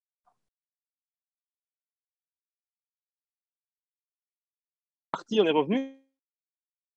Et au final, je fais dans les 20 premiers de la course, je ne sais plus exactement la place. Et il m'a regardé après, mon pote, le mec. Et c'est là que si tu me demandes qu'est-ce qui la transition en tir et travailler et courir a permis, quand je travaillais, je devais m'entraîner moins parce que j'avais moins le temps, a fait que j'ai dû gérer mes courses différemment Ouais. qu'avant mes courses. Et c'est cette course-là qui m'a appris, mon pote, qui est décédé maintenant, et cette course-là. Parce que cette course-là m'a appris quoi? C'est que je devais gérer mon effort. Et si je ne gérais pas mon effort, je n'arrivais pas au bout de la course. Oui, tout à fait. Tu vois? Et qui est clairement un défi pour l'entrepreneur aujourd'hui, hein, c'est de pouvoir justement gérer, et on va y arriver, hein, gérer les obligations de l'entrepreneuriat qui peut se faire 24 heures sur 24 et gérer sa propre santé. Mais si je reviens un peu dans le parallèle, si j'ai bien compris, en fait, il y a trois éléments essentiels que tu as tirés de ton expertise en tant qu'athlète. C'est effectivement de se dépasser. Deuxièmement, même si tu es seul, ben, tu n'es jamais tout à fait seul. Donc en vélo, tu l'as dit, c'est un sport individuel, mais tu as une équipe derrière. Et l'indépendant, finalement, il est seul, je dirais, où il a des partenaires, mais en tout cas, il doit faire certaines choses, mais il ne doit jamais rester totalement seul. C'est ça. Et troisièmement, effectivement, c'est de pouvoir relever les défis. Une fois qu'on a, comme tu l'as dit, hein, on se prend le mur, ben, il faut repartir. Et là, on a à la fois l'envie de se dépasser et à la fois le soutien de l'équipe. Et on l'entend, hein, les rapports humains que tu as développés dans le monde du cyclisme, Docteur Mouton est un bon exemple, mais tu les retrouves aujourd'hui en tant qu'indépendant. Tu n'es pas, en tant qu'entrepreneur, tu n'es pas isolé. Tu travailles en équipe et tu travailles justement pour le bénéfice de tout le monde, que ce soit de tes coachés, hein, mais en t'entourant d'autres personnes et le bénéfice des gens avec qui tu collabores. Alors, je voudrais passer à une autre partie de cette interview, si tu le permets. C'est un peu de voir, toi aujourd'hui en tant qu'entrepreneur, je vais faire la référence à un de mes mentors, Paul Chek, qui parle des 4 docteurs intérieurs que nous avons. On a travaillé sur ces 4 docteurs en coaching, qui est inspiré d'Hippocrate, hein, qui évidemment parle de docteur menu, hein, que votre alimentation soit votre première médecine. Ce qu'on oublie, c'est qu'il parlait également de docteur repos, hein, qu'il fallait effectivement avoir suffisamment de repos, et docteur bonheur, qu'il fallait avoir un drive. Paul Chek, aujourd'hui, au XXIe siècle, a rajouté docteur mouvement, ce que Hippocrate ne devait pas spécialement amener, puisqu'à l'époque, on n'était pas sédentaire. Mais si je reprends justement ce docteur repos, quelle habitude, quelle routine te donnes-tu pour maintenir ton énergie en termes de repos actif ou de repos tout court? Alors, comme tu parles de repos, ça tombe bien. C'est vraiment toi et mon expérience qui a fait que ça m'a tilté. Mais toi, tu as mis la cerise sur le gâteau quand tu t'es occupé de moi. Qu'est-ce que je mets? Ben, premièrement, un truc que j'ai retenu, je t'en parlais justement avant que tu enregistres, c'est d'aller dormir à une heure assez régulière. C'est-à-dire que dans mon cas, tu m'avais conseillé, au moment où tu me coachais, d'aller dormir vers 23 heures parce que tu avais considéré que par rapport à comment je vivais, c'est vraiment personnel ça, c'était intéressant pour moi d'être au lit vers 23 heures. Et d'ailleurs, quand j'adapte la technique, c'est quelque chose qui fonctionne très bien. Après, j'ai plusieurs facteurs. Il y a ce premier facteur-là, faire au maximum de tenir à 23 heures. Dès que je déborde, ça peut arriver, parce que c'est la vie, et il faut essayer de vivre aussi, et il faut vivre, comme beaucoup de gens disent. Et moi, il ne faut pas croire que je suis un moine, je vis très bien, ma vie en tout cas, elle me convient très bien, et je ne veux que l'améliorer et aller dans le bon sens. Et la priorité, dans mon cas, c'est ma santé propre. C'est ça. Deuxièmement, c'est dans mon cas, j'ai adopté le jeûne intermittent. Après, je ne fais pas de la pub, c'est le choix de chacun. C'est une manière de vivre qui est devenue une manière de vivre pour moi. Elle n'est pas venue pour perdre du poids ni rien du tout. Elle est venue parce que j'ai un système digestif assez lent et ça me permet, moi, personnellement, de resetter mon corps régulièrement. Mais je me laisse vivre aussi. Si un jour, je n'arrive pas à faire, moi, je suis fan du 16 heures sans manger, 8 heures, dans une tranche de 8 heures pour manger, pour des raisons que toi, tu connais et que s'ils veulent, tu leur expliqueras. Et ça marche vraiment bien avec moi. L'autre chose, c'est que je pratique régulièrement, je dirais presque tous les jours. En tout cas, dans mes moments en voiture, j'essaye de, si je peux donner une astuce aux entrepreneurs, de minimiser mon temps. C'est-à-dire que, encore tout à l'heure, on m'a demandé comment tu fais pour passer des journées comme hier, démarrer à 6 heures et rentrer à 23. C'est sûr que ce n'est pas évident. Je ne le fais pas tous les jours. Ça, c'est une chose que je veux assurer. Mais par contre, comment je fais pour gérer cette journée? Il y a différentes choses. C'est que évidemment, j'ai l'opportunité et je me suis créé l'opportunité de coacher les personnes. Donc, évidemment, dans mes coachings, j'ai intégré des exercices qui, au final, rien qu'en montrant comment faire l'exercice, me permettent de m'activer dans certaines choses. Moi, je le sais, tout le monde ne le comprend pas, mais moi, je le sais. Ça me permet une chose. Et entre autres choses, c'est que je fais aussi des exercices de respiration. Et on ne doit pas toujours rouler vite en voiture, malgré que je me suis fait un plaisir, une voiture de sport, mais ça me permet aussi quand même de faire des exercices de respiration. Et ça, c'est très important. Et il y a des fois, encore aujourd'hui, j'ai un planning moins chargé, mais j'ai eu au matin un petit, comme je disais, j'étais moins bien. Ouais. Eh ben, j'ai fait, comment? Oui, je t'écoute. Ouais. Je dis, j'ai fait entre deux rendez-vous, j'ai fait de la méditation de 12 minutes. Bon, moi, je travaille avec un système de lunettes, peu importe, on n'est pas là pour faire de la pub, qui travaille sur la méditation et sur la luminothérapie. Ça me permet d'être dans ma bulle pendant 12 minutes. Et j'ai fait ça pendant 12 minutes. Sur le coup, ça ne m'a pas permis d'être vraiment très, très actif, mais j'étais quand même actif et j'étais quand même. Et l'équilibre, il est là. Ce qui manque aujourd'hui, ce que je devrais faire aujourd'hui, est-ce que j'aurai l'opportunité aujourd'hui ou pas? On va voir. Si ce n'est pas aujourd'hui, ce sera demain, parce que je sais que demain, j'ai au moins une demi-journée en extérieur.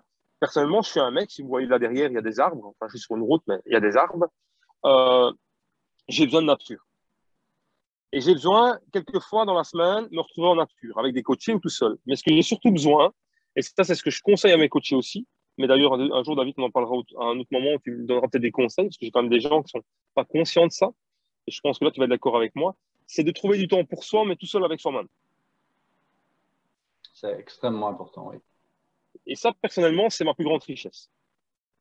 S'il y a des moments dans la semaine, comme par exemple, j'ai fait 10 jours de formation, je n'ai pas eu ça, je l'ai revécu pas mal, mais je l'ai vécu où je n'ai pas pris ce moment dans la nature pour moi. Pourquoi? Parce que j'ai fait 10 jours de formation. Le soir, je coachais. Le samedi, je coachais. Le dimanche, je coachais.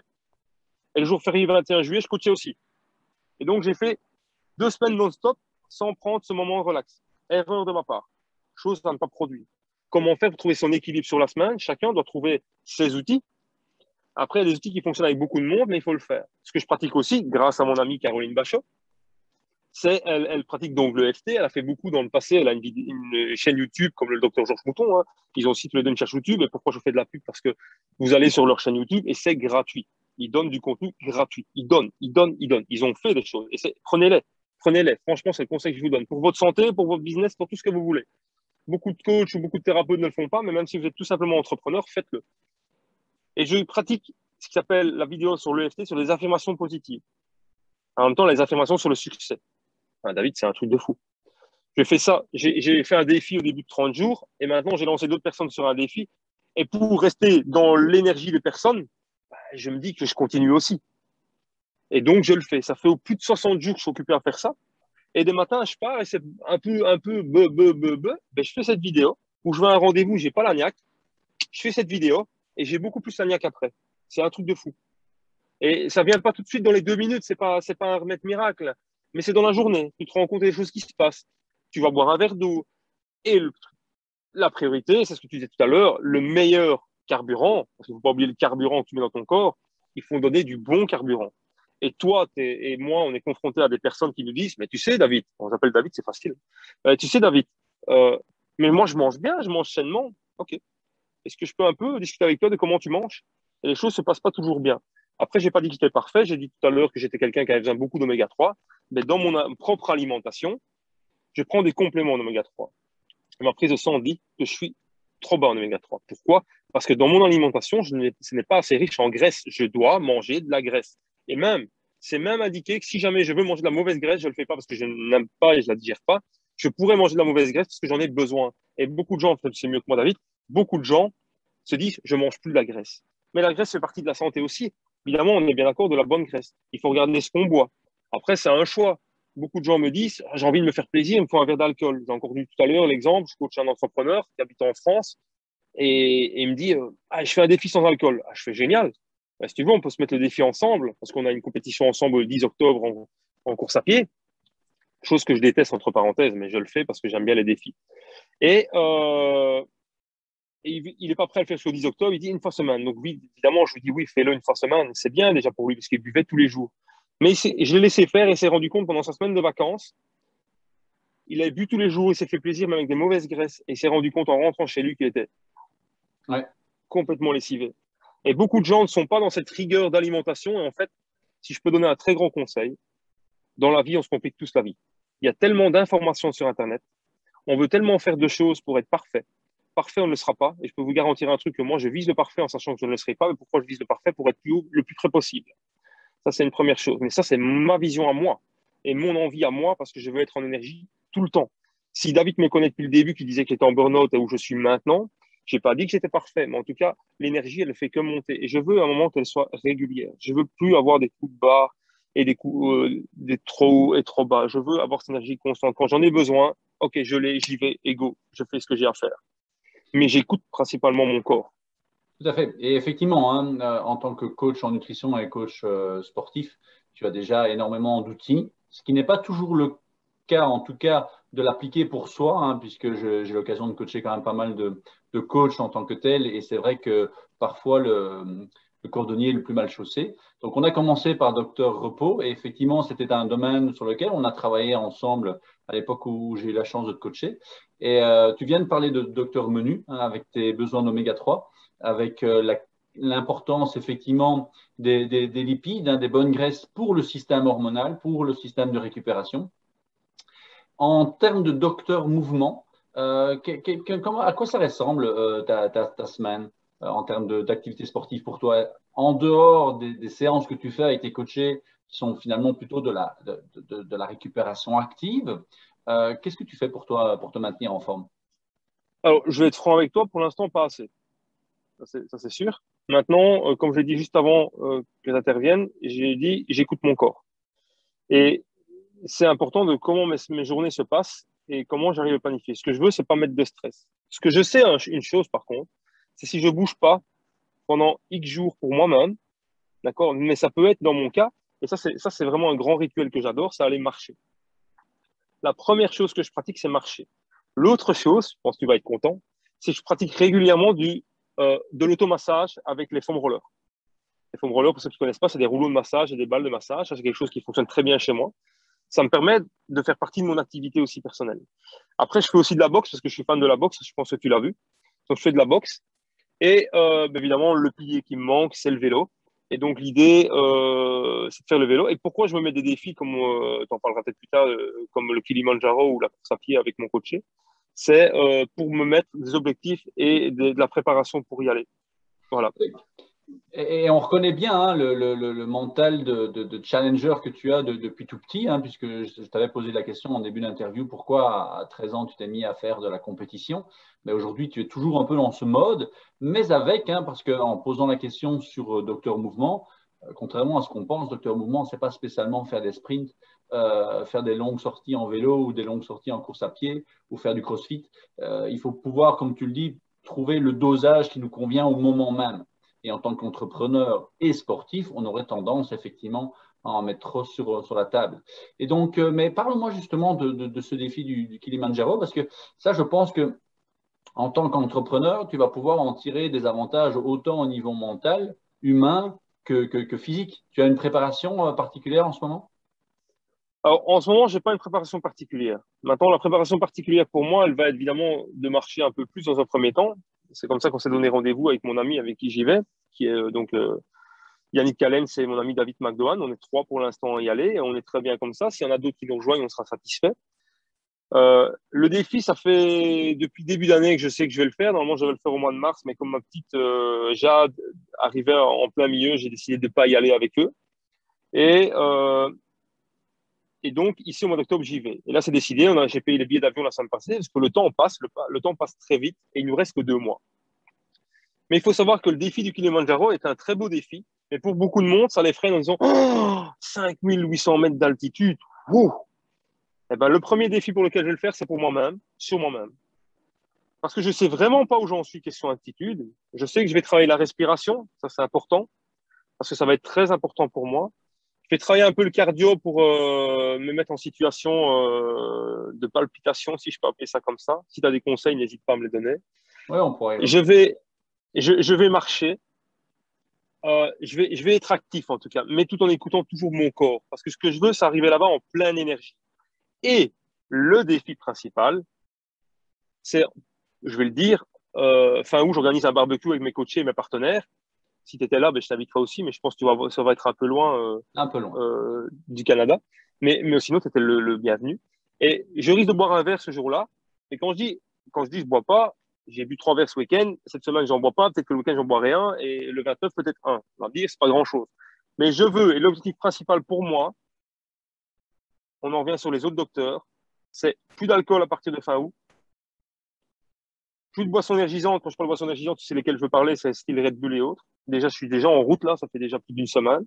Donc, je vais continuer, je ne vais pas lâcher prise maintenant. Et tu sais que c'est un grand défi pour moi, ça, je le sais bien. L'autre chose, c'est que je vais absolument faire attention à mon repos et je vais regarder à mon alimentation le plus possible en détail. Et plus je vais avancer vers cet objectif-là, par contre, je vais faire attention à mon alimentation aussi pour une bonne et simple raison que là-bas, je ne vais pas spécialement être bien nourri. Donc, je dois faire attention à plein de facteurs. Et je vais me mettre en condition mentalement aussi pour que mon mental soit optimal pour là-bas. Pour savoir, OK, comme je suis en situation ici en Belgique, tu es entrepreneur, tu as une mauvaise nouvelle qui arrive, tu as du mal à l'accepter, tu la digères pas pendant 3 jours, comment tu fais pour la digérer et faire en sorte qu'elle s'en aille le plus vite possible? Mais là-bas, tu n'as pas le temps. Là-bas, il faut savoir que c'est un défi de marche calme. Je ne sais plus le mot qu'ils utilisent là-bas, c'est pelé, c'est possible? Calme, calme, calme. C'est doucement, doucement, doucement. Ils disent doucement, doucement. Et c'est ça qui est impressionnant, c'est que en tant que sportif et de savoir marcher vite, le grand défi, ça va être de savoir marcher calmement au début. Je sais que je peux le faire. Parce que je sais que mon but, c'est d'arriver en haut. Oui, tout à fait. Et la grande expérience qui va être, j'aurais rêvé à amener des personnes là maintenant. Mais la plus grande difficulté pour moi, en fait, et c'est pour ça que je le vis beaucoup moi-même, et peut-être que j'ai une chance par rapport à d'autres, où moi, je crée mon opportunité, c'est que je vis beaucoup de choses moi-même pour pouvoir mieux les expliquer et les partager après. Et le Kilimanjaro, encore une fois, c'est quoi? Mais j'ai pas le budget pour y aller. On va le trouver. OK. J'y vais. Et le grand défi, ça va être de passer au-dessus de mes limites à moi, d'arriver en haut et de savoir redescendre à l'aise. Je sais un peu les problématiques qu'il y a parce que ceux avec qui je vais l'ont déjà fait. Mais c'est de le vivre moi-même. Parce que pour moi, c'est une grande expérience mentalement. Et mon objectif après, quand je disais ma mission de vie, c'est de pouvoir partager ça avec des personnes après. Mais au-delà de ça, c'est de leur faire vivre dans un futur. Et j'ai un objectif quand je te parle de budget. Si des gens m'écoutent et qui veulent participer, sont les bienvenus. J'ai un petit groupe que j'ai créé qui s'entend super bien. Toutes des filles qui sont waouh, incroyables, avec des niveaux différents et qui je dis pas de bêtises, 6 et 7 avec moi. Et j'aimerais d'autres personnes qui veulent, mais par petits groupes, les emmener là-bas un jour. Et comme je sais qu'elles n'ont pas, peut-être, elles ont peut-être ou peut-être pas, parce que je ne dois pas juger ça, elles ont certaines ou certains ont peut-être le budget et d'autres peut-être pas, c'est qu'on crée un pot commun et qu'il y a un objectif commun dans lequel, qu'ils soient des entrepreneurs ou pas. Parce qu'on peut être, moi j'ai coach des employés qui pour moi travaillent plus que des entrepreneurs. Donc pour moi, dans leur tête, ils sont déjà entrepreneurs. Mais ils oublient leur propre vie à eux. C'est ça. Et voilà, la priorité, c'est l'être humain.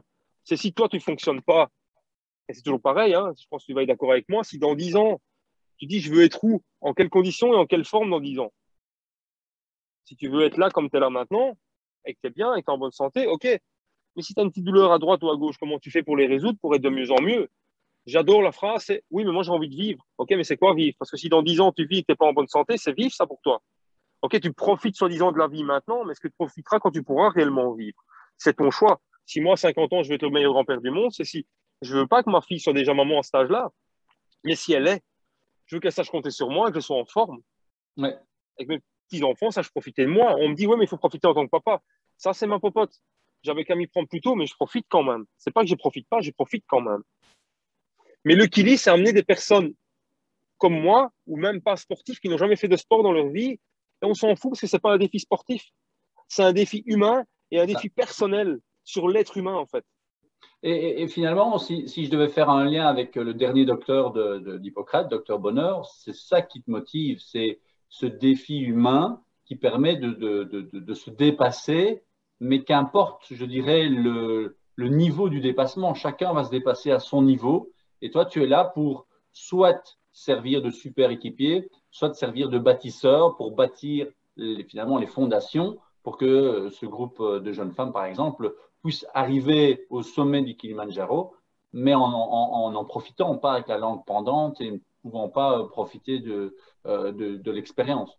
Donc, si je peux me permettre, est-ce que c'est ça finalement ce qui te drive le plus, ce qui te pousse, c'est ce contact humain dans le challenge physique et mental finalement? Bien sûr, tu as entièrement raison. C'est tout à fait juste.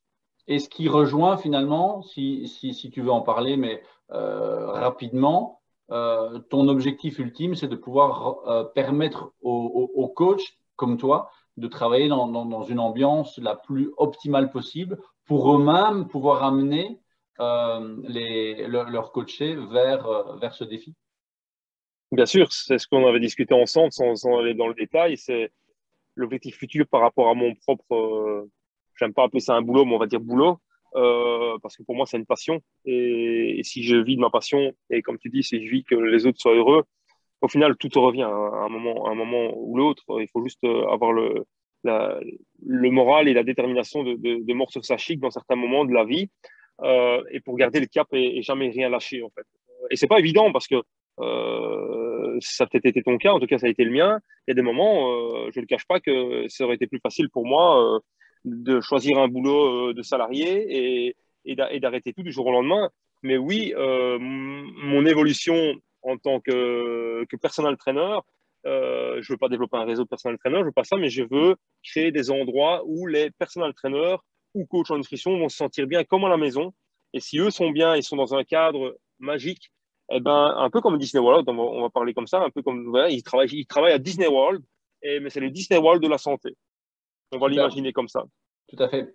Et je voudrais te poser une dernière question avant finalement de partager avec l'auditoire ou les spectateurs de là où ils peuvent te retrouver finalement s'ils veulent suivre un peu tes aventures. Si tu devais donner un conseil aux entrepreneurs, comme tout entrepreneur, j'imagine que tu as connu des hauts et des bas, hein, les montagnes russes de l'entrepreneur. Si tu devais leur donner un conseil, toi, quand tu tapes le mur comme en cyclisme, quand tu as une mauvaise nouvelle, quel est aujourd'hui ton meilleur outil? Quelle est la manière dont tu peux rebondir? Qu'est-ce que tu utilises?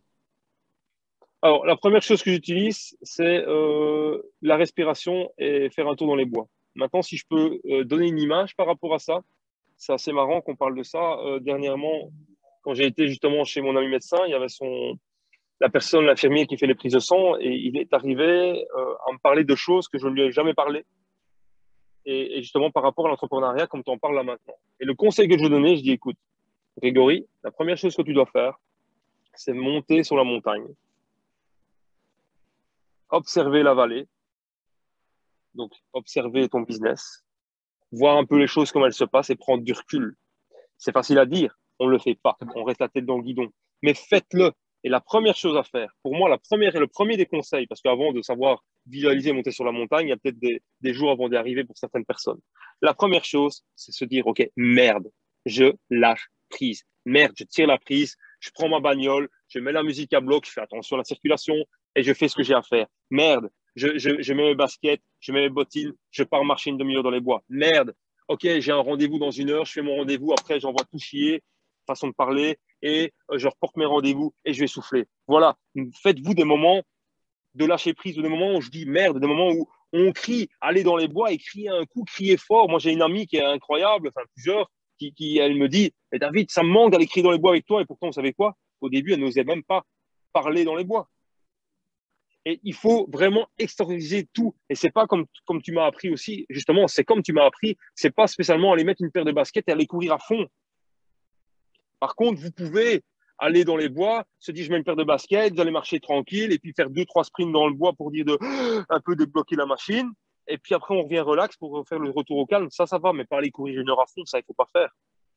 Parce que ça agresse encore plus le corps. Et la première chose, j'ai un exercice de respiration pour travailler au niveau du diaphragme qui prend pour moi 1 minute top chrono. Je le fais et ça, c'est baf. Moi, j'utilise un exercice de sautillement comme si tu étais sur un trampoline, mais tu lèves juste les talons.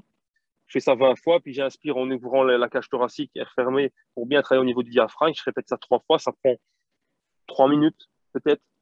Et sur 3 minutes, je peux te dire un truc, je suis retapé pour la journée. Et d'ailleurs, il y a des moments, je deviens aussi la tête dans le guidon, comme beaucoup d'entrepreneurs. Ce qui se passe, c'est qu'à un moment, j'ai la chance de faire du vélo, j'enlève la tête avant de me prendre le mur et je dis, oh, je passe à côté. D'accord? Après, je croise les doigts. Hein. J'ai failli me prendre des sangliers avant-hier. Toi, je t'avais parlé de sangliers tout à l'heure. Il y en avait 4. Cette fois-ci, il n'y en a pas qu'un. J'ai freiné, je ne les ai pas eus. Bon, ok. On va un peu dire que c'est aussi un peu de chance, mais ça peut faire partie de ça aussi. C'est ok, j'avais la tête dans le guidon, donc dans le volant, je lève la tête, paf, je freine. Et là, je fais quoi? Je ralentis, j'inspire, je souffle et je rentre chez moi. Je ne suis pas stressé. J'explique à ma famille, mais je ne suis pas comme ça. Pourtant, sur le coup, j'ai senti. Mais j'ai senti à l'intérieur de moi que ça digère beaucoup plus facilement.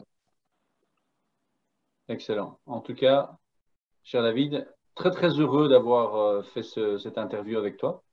Je pense que ton histoire, tes challenges, tes défis futurs valaient vraiment la peine d'être partagés avec ta communauté, avec la communauté de tous ceux qui pourront visionner cette interview. Donc, n'hésitez pas à partager justement l'histoire de David si vous avez trouvé ce vécu, cette expérience d'entrepreneur avec les tripes, comme moi je l'ai vécu. Même si je connais David depuis quelques années maintenant. Donc, si on veut te retrouver, David, je mettrai de toute façon tes coordonnées dans le descriptif, mais on peut te retrouver où exactement pour suivre un petit peu ce que tu fais? Le plus facile, c'est sur ma page personnelle sur Facebook, sur David Comblin. David Comblin, personal trainer, c'est ça, hein? Bah ouais, ou David Comblin tout court sur ma page privée, quoi. C'est là que je parais le plus. Après, je suis pas un grand fan des réseaux sociaux. Quand quelqu'un veut me poser une question, mais c'est bien de me l'écrire en privé. Et puis, j'aime bien l'échange personnel. Donc, si on veut savoir un petit peu ton exercice de respiration ou si on veut savoir quand tu organises le prochain webinaire, c'est là qu'on peut te contacter.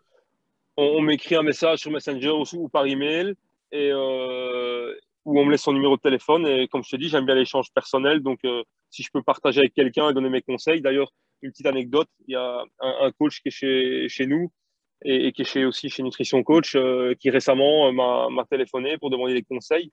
Et donc, c'est là que ça fait plaisir de voir que je peux inspirer d'autres personnes par rapport à mon expérience. C'était une expérience par rapport à du financier. Et pourtant, je ne suis pas le roi de la finance.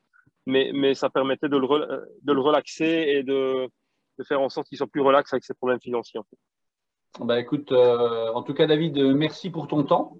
Merci d'avoir été aussi ouvert avec la communauté. Et on va te souhaiter bon succès dans ce prochain défi au Kilimandjaro. On décompte les semaines et tu nous tiendras certainement au courant via les réseaux sociaux. Et donc, je vous donne tous rendez-vous la semaine prochaine pour le prochain interview. Et d'ici là, prenez soin de vous. Merci à toi. Salut David.